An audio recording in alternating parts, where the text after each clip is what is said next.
Você já imaginou viver experiências tão reais quanto a própria realidade? A imersão total nos leva a esse ponto, e é isso o que falaremos hoje. Olá pessoal, neste vídeo, que faz parte da AV1 de interfaces computacionais, vamos falar sobre duas tecnologias que estão transformando com a forma que nós interagimos com a máquina, a interação humano-computador, o famoso IHC, que são a realidade aumentada, o AR, e a realidade virtual, o VR. Elas são mais do que inovações tecnológicas, elas funcionam com interfaces avançadas na interação humano-computador. Então, veremos na prática, né, como ela funciona, quais suas aplicações reais e quais os desafios da chamada imersão total. Então, vamos lá. E para começar, é importante diferenciarmos essas duas tecnologias. A realidade aumentada, o AR, é quando os elementos virtuais são sobrepostos ao mundo real. Um exemplo muito famoso no que diz respeito à área de entretenimento e jogos é o Pokémon Go, que virou febre ali nos meados de 2016, onde conseguiu tirar diversas pessoas de suas casas, reunir em grupos nas ruas para ir fazer a caça aos Pokémons. Sem contar as outras pessoas que faziam longas viagens para capturar um Pokémon devido à sua raridade. Esse jogo foi simplesmente um marco histórico na internet, sem sombra de dúvidas. Já a realidade virtual, ela cria um ambiente totalmente imersivo, onde o usuário é transportado para um mundo simulado. Essa imersão é utilizando o óculos VR, como por exemplo o Oculus Rift ou PlayStation VR. E um jogo muito famoso da realidade virtual é o Beat Saber, que é um jogo que treina ali sua capacidade cognitiva e a sua velocidade. E essas duas tecnologias, tanto a realidade aumentada quanto a virtual, elas atuam como interfaces entre o ser humano e o sistema computacional, que substitui ou expande os canais tradicionais de entrada, né, como teclado, mouse e tela, fugindo assim desse padrão e indo para um outro nível de interação. Bom, os exemplos que eu citei anteriormente sobre o AR e VR foram da área de entretenimento e jogos. E, de fato, essas áreas são de extrema importância para essas tecnologias. Mas, claro que hoje em dia elas já estão se expandindo para diversas áreas, como, por exemplo, na educação, onde os estudantes podem visitar ambientes históricos em 3D, como a Roma Antiga, por exemplo. E outro exemplo na área da medicina, onde os profissionais são levados a simuladores de cirurgia e anatomia, que há ali uso prático de injeção, intubação e cirurgias específicas. E também outras áreas, como área industrial, área da saúde mental.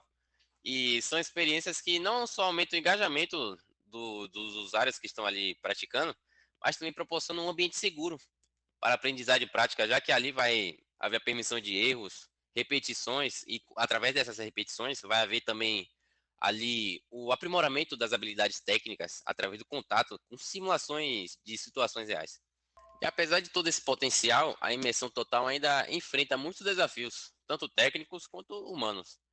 No que diz respeito à área técnica, criar experiências realistas exige equipamentos caros e potentes. Por exemplo, um antigo Kinect do Xbox, ele prometia captar movimentos do corpo, mas a sua baixa precisão acabou prejudicando a experiência. E assim ele foi descontinuado, né? E além disso, problemas como latência e jogo por movimento, que é um dos efeitos comuns, né, colateral da VR, pois sua percepção ali, a sua visão, ela percebe o movimento, mas o corpo está parado. E também há limitações gráficas que ainda comprometem a imersão, sem contar que muitas simulações, agora no que diz respeito ao âmbito da acessibilidade, ainda não consideram pessoas com deficiência. E o sistema de VR, ele exige o uso intenso das mãos, por exemplo, que pode acabar excluindo pessoas com mobilidade reduzida. Há também o risco da manipulação de estímulos sensoriais, como empresas controlando o que vemos, sentimos ou até mesmo ouvimos.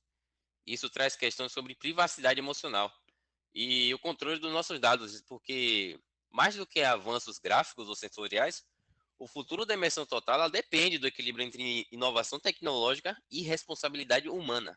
E agora falando do ponto de vista da EHC, as tecnologias AR e VR, elas representam uma evolução das interfaces, pois ela está tendo um rumo à naturalidade dessa interação. Isso significa que o sistema precisa compreender cada vez os gestos, expressões, a voz, para se tornar a experiência mais fluida e intuitiva ao usuário. E falando sobre as tecnologias da informação e comunicação, né, que são as TICs, elas são fundamentais nessa naturalidade, pois para ver assim um funcionamento em tempo real de baixa latência, para que esses requisitos sejam de fato atendidos, é necessário integrar sensores, inteligência artificial, computação em nuvem e rede de alta velocidade. Então, basicamente, a soma dessas duas áreas, tanto a TICS quanto o IHC, tem um objetivo claro, que é diminuir a barreira entre o mundo físico e o digital, para que assim a naturalidade da interação seja atendida de forma excelente.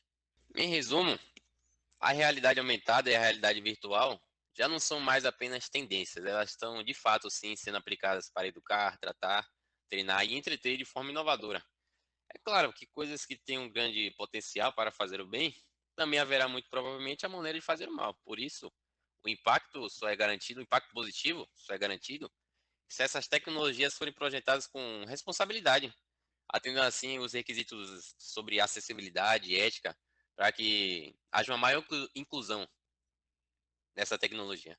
Então, o futuro da interação humano-computador é imersivo sim, mas ele só fará sentido se continuar sendo, acima de tudo, humano.